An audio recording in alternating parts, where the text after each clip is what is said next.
Hello and welcome back to our special discussion. We are so excited to be with you today. We really are. We're talking about something that can really change your entire day. Your whole life, really. We're talking about your morning routine. That's right. And for you, our listeners, especially those of you working so hard on your English, we kind of have a double mission today. A double mission. I like that. It's not just about successful habits. It's about, successful learning. So the goal is to help you build a morning routine that makes you feel calm, successful, and at the same time, show you how to use those first few hours to practice your English. Consistently. Every single day. We know it can be a struggle. I mean, have you ever had a morning like this? Oh, I know this story. You wake up late, you rush to get dressed, and then, you spill coffee all over your shirt. The clean shirt you just put on? The only clean shirt. And then you're running out the door and you have that awful feeling. Did I forget my laptop charger? And you have to run back inside. Yeah. You're even later and you just feel so stressed. That feeling, that rushing, disorganized stress. We have a great English word for that. It's frazzled. Frazzled. Yeah, that's the perfect word. And when you're frazzled, your brain can't learn. It's impossible to focus on English vocabulary or grammar when you're just trying to survive. So our mission today is simple. We want to give you simple, practical steps you can use tomorrow to fix that chaotic start. And we'll be introducing some really useful everyday English words and phrases. Don't worry about writing them down now. We'll review them all later in our vocabulary spotlight. Okay, let's get into it. Let's start with the big question. Why does the morning even matter so much? It's a great question because I think a lot of people see the morning as just something to get through. Right. Just survive until you get that first cup of coffee. Exactly. But the morning is so much more than that. It's really the command center for your entire day. It sets the tone for everything that comes after. The energy and focus you create in that first hour, it really carries you through the afternoon, doesn't it? It absolutely does. I like to use a metaphor for this. Think of your morning like setting the sails on a boat. Setting the sails on a boat. Okay, explain that. Well, if you take your time in the calm morning harbor to set the sails correctly, with care and preparation, the boat, which is your day, will move smoothly and easily through the water. You'll catch the wind and go where you want to go. But if you rush and set the sails all wrong, then you struggle all day. You're fighting the wind, you're going in circles, you're just trying not to sink. That's a chaotic morning. That's a perfect metaphor. So preparation leads to a smooth journey. And for someone learning English, this is a huge opportunity. It's a golden opportunity because when you first wake up, your brain is, it's fresh. Fresh. What do you mean by that? It hasn't been filled up with all the noise of the day yet, No stressful emails, no news, no big problems to solve. It's like a clean slate. Yeah. Your computer's been restarted and it's running at 100%. Exactly. Your mind is just more open to learning new things, especially language. And there's a practical side to it, too. The distractions. Right. Think about the afternoon. Your phone is buzzing. People need you. There's just so much chaos. But the early morning, it's quiet. That silence is so valuable for focus. So even 5 or 10 minutes of English practice in that quiet time can lead to huge progress. The quality of your focus is so much higher. Well, it's about consistency. Not trying to study for 3 hours on a Saturday when you're already tired. 100%. 10 minutes every morning is so much more powerful than 2 hours once a week. You're building a habit. You control that first hour. You control your learning. I love that. But before we can build this amazing routine, we have to be detectives. A morning detective. Oh. Okay, so we need to find the problems first. We have to find out what's causing the chaos before we can fix it. And everyone has these things, these obstacles, right? An obstacle is anything that stands in your way. Exactly. So let's talk about the big ones. What are the most common obstacles? I have a guess for number one. It starts the night before. You got it. The biggest obstacle is staying up too late. It's so easy to do. You tell yourself, just one more episode or just 5 more minutes on social media. And suddenly it's 1 a.m, and you've sacrificed your sleep. So when the alarm goes off, your body is still in a deep sleep. You feel awful. You hit snooze again and again. And you start the day already feeling guilty and rushed and totally frazzled. You lost the morning before it even began. You're borrowing energy from the next day, and you have to pay it back with stress. That's a great way to put it. Okay, so what's the second big obstacle? I would say no nighttime preparation. Yes, this is a classic one. You wake up and your brain immediately has to make a dozen tiny decisions. Where are my keys? What should I wear? Is that document for work in my bag? And each one of those small decisions drains your mental energy. Instead of being focused, your brain has to scramble. Scramble. That means to rush around in a really messy, disorganized way. Precisely. You're using your best morning brain power on finding your socks. It's such a waste of that fresh energy. By the time you find everything, you're already tired. You are. Now, the third obstacle is a little different. It's for the very motivated people. It's doing too much. Ah, yes. The New Year's resolution effect. Exactly. You decide tomorrow, I will meditate for 30 minutes, run 5 miles, write a novel, and cook a huge breakfast all before 7 a.m. And you try to go from 0 to 100 overnight. And what happens? You might do it on Monday, but by Wednesday, you're exhausted, you fail, Yeah. and then you feel guilty and you stop completely. But isn't it good to have big goals? So goals are good. It's the speed of the change that's the problem. A good habit has to be sustainable. It should feel like a tool, not a punishment. So the key is consistency, not intensity. Always. So for you listening, the first step is to be that detective. Pick your biggest obstacle. Is it late nights, no prep, or doing too much? And just focus on solving that one first. Start small. That's great advice. Okay, so we found the problems. Now, let's talk about the solutions. Let's talk about planning ahead. Yes. This is how you do a favor for your future self. Planning the night before is the secret weapon. It eliminates all those stressful morning decisions. It does. I have another metaphor for this one. Planning ahead is like putting the pieces of a puzzle together before the game starts. Oh, I like that. So when you wake up in the morning, all pieces are already laid out right where you need them. You don't have to search for anything. The picture is already clear. You just have to put them in place. Your energy goes to the important things, not searching for puzzle pieces. Exactly. So let's talk about some really practical steps you can do tonight. Step 1, lay out your clothes.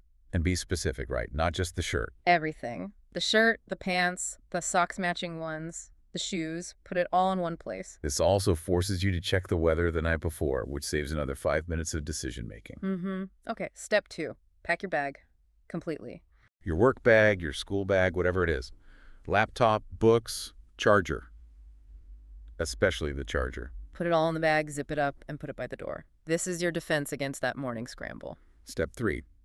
Prep a simple breakfast. Key word here is simple. We're not asking you to become a gourmet chef. No. It could just be putting your coffee mug and filter out. Or maybe chopping up some fruit for a smoothie. Right. It just removes one more thing to think about. Yeah. When you have to think about breakfast, it's really easy to just skip it, and that kills your energy. Okay, and the 4th step. This one is more about mental preparation. Yes. Write down your top 3 priorities for the next day. Only 3. Not a huge to-do list. Just 3. If you write down 10 things, you still feel overwhelmed. The question is, what are the 3 most important things would make tomorrow feel like a success? So you're creating a roadmap for your mind. When you wake up, you don't waste energy deciding what to do. You already know. Your brain can lock onto those priorities immediately. It's the difference between being proactive and reactive. So by planning ahead, you're not just organizing your stuff, you're organizing your mental energy so you can wake up feeling centered. Perfectly said. Now we get to the tricky part. The alarm clock. This is where so many good plans fail. People set these huge, unrealistic goals. It's the classic mistake. You normally wake up at 7 and you decide tomorrow it's going to be 5:30. And your body just says no. It rebels. You feel terrible. You hit the snooze button 5 or 6 times and you end up waking up even later than usual feeling like a failure. The chaos is back and you feel discouraged. So the fix is to make small adjustments. This is so important. How small are we talking? Just 15 to 30 minutes earlier than your current time. That's it. Just 15 minutes. It's a gentle change. Your body can handle that without a big fight. It feels like a small change, not a punishment. And you have to stick with that new time until it feels comfortable, right? Until it Oh. feels normal. Yes. It might take a week, maybe 2. Be patient. We're building a habit for life, not for a day. Consistency is always better than intensity. Okay, but even with a small change, that snooze button is so tempting. Do you have any tricks to beat it? I have 2 really good ones. First, the simple one.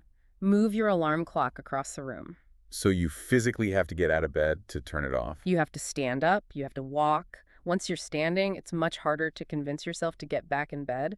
You've broken that comfort cycle. That's a great physical trick. What's the second one? The second one is more of a tech trick. Try a sunrise alarm. Ah, the ones that use light instead of a loud noise. Exactly. It starts to glow softly about 30 minutes before your wake-up time, getting brighter and brighter. So it's like a natural sunrise.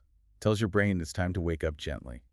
And the wake-up process is much less stressful. You feel less frazzled from the start. Okay, and there's one more rule here that you can't break. The most important one. If you wake up 15 minutes earlier, you must go to bed 15 minutes earlier. It seems obvious, but people forget it. They do. A good morning always starts with a good night's sleep. Without that, you'll never have the energy to be productive. So start small, use a trick to get out of bed, and protect your sleep. That's the formula. Now you're up, you have these extra 15 minutes. What do? We need to prepare the mind and the body. This is about a mental and physical warm-up. Let's start with the mind, with mindfulness. Now, mindfulness can sound like a big, complicated word, but it's really not. It's just about pausing. Exactly. Pausing and being present for just a couple of minutes. Focusing on right now, not worrying about yesterday or tomorrow. Let's go back to our metaphor. We said the mind is like a busy kitchen counter.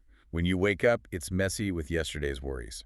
And you can't cook on a messy counter. Mindfulness is just taking 60 seconds to quickly wipe that counter clean. So you can think clearly and feel centered. What's a simple way to do that? The easiest way is deep breathing. We can even do one right now. It's called the box breath. Okay, so just find a comfortable seat. And you can close your eyes. We're going to breathe in for 4 seconds, hold for 4, breathe out for 4, and hold for 4. Ready. Let's breathe in. 1, 2, 3, 4. Now hold it. 1, 2, 3, 4. And breathe out slowly. 1, 2, 3, 4. And hold the empty space. 1, 2, 3, 4. Just doing that a few times really slows everything down, doesn't it? It moves you from frazzled to calm. It does. Another quick one is morning reflection. Just think of one thing you are grateful for. One positive thing. Or you could set a positive intention, a simple sentence for your day like, I am calm and focused. I am ready to learn.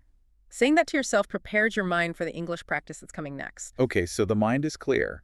Now for the body, we need to wake it up. A little bit of movement helps the body power up. We have a metaphor for this too.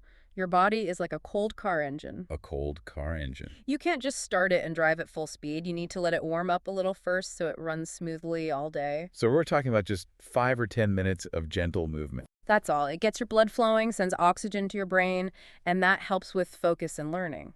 So you could do some simple stretches. Just roll your neck, circle your arms, touch your toes. Or go for a short walk. Even just around your house is fine. Fresh air is even better if you can. And we have a really fun idea that combines this with our English mission. Yes. Dance to an English song for a few minutes. This is a win-win-win. It is. It's fun, so it makes you feel good. It's energizing, so it warms up your engine. Yeah. And you're practicing your English listening skills at the same time. That's brilliant. So with a clear mind and a warm body, you are perfectly prepared for the most important part. The mini English practice session. This is where we put that calm, energized morning to work for your language skills. The key here is consistency. We're talking about a short, 5 to 10 minute session that you integrate into your routine. It should feel automatic. Like brushing your teeth. It's just what you do next. So let's give some specific ideas for each skill. First, listening. You can do this while you're doing something else, like making coffee. Exactly. You could listen to a short, simple English podcast or story. Just focus on understanding the main idea. Or, for a bigger challenge, listen to a bit of a news podcast without subtitles. Train your ear to the natural speed of the language. Okay, next skill. Reading. Your brain is calm and focused from the mindfulness, so it's ready to absorb new words. Again, keep it simple. Read a short blog post or even a kid's story in English. The goal is to build confidence. Don't stop to look up every word. Just try to find 2 or 3 new words to learn later. Okay, what about writing? This is a great one for grammar. Yes, just write a quick journal entry. 3 to 5 sentences is perfect. You can write about those top 3 priorities you set the night before. Exactly. You could write, today, I will finish my report. I am feeling focused. You're practicing future and present tense without even trying. And the goal isn't perfection, right? It's just practice. Just repetition. The more you use it, the more natural it feels. And finally, speaking. This is one a lot of people are scared of. But the morning is a great low-pressure time to practice. You can just talk to yourself. In the mirror while you're getting ready. Describe what you're doing. I am brushing my teeth. The coffee is hot. You're using the present tense naturally. Or you can say your positive intention out loud. I am going to have a productive day. It might feel a bit strange at first, but it makes you so much more comfortable hearing your own voice in English. It helps you overcome a huge obstacle. So you make English practice a non-negotiable part of the routine. It's not optional, it's just the next step. Okay, so we've built the routine, but there's one last crucial step. You have to check if it's actually working. This is about tracking your progress and making adjustments. You need to use reflection.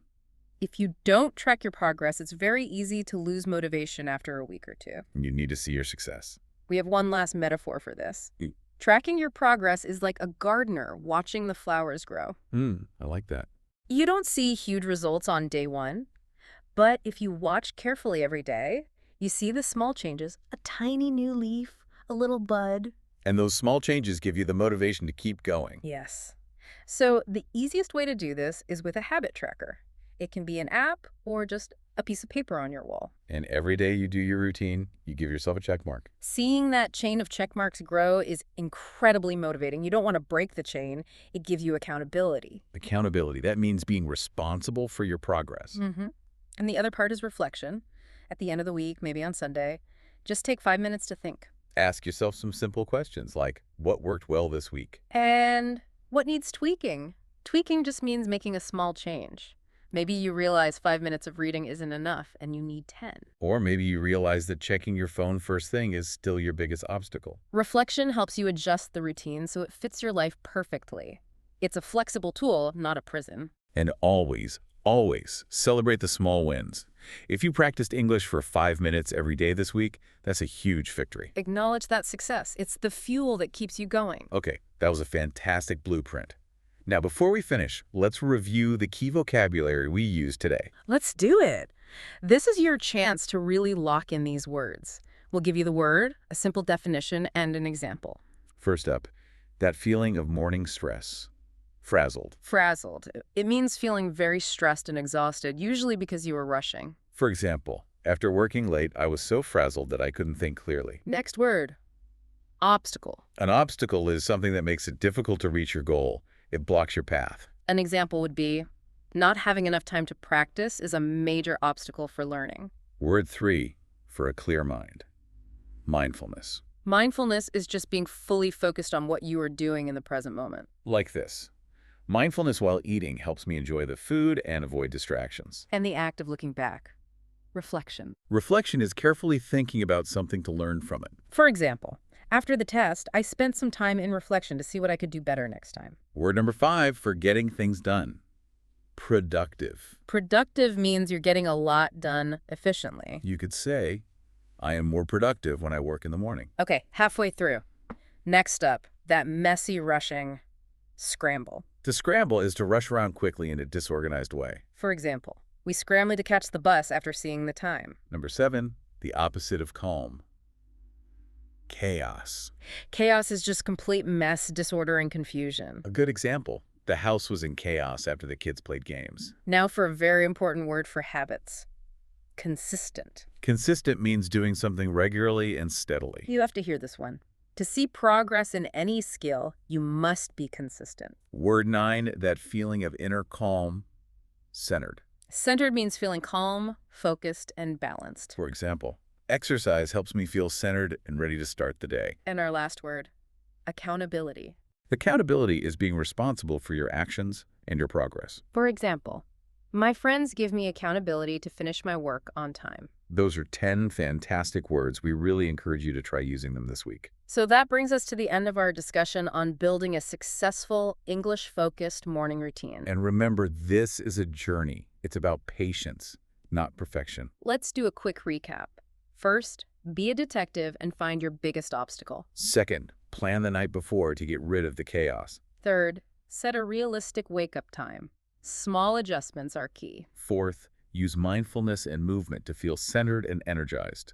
And finally, schedule that mini, consistent English practice, just 5 or 10 minutes every day. Remember that small changes, when you do them consistently, they lead to big, amazing results. You're not just building a calmer day, you're building stronger language skills at the same time. And we always love to hear from you.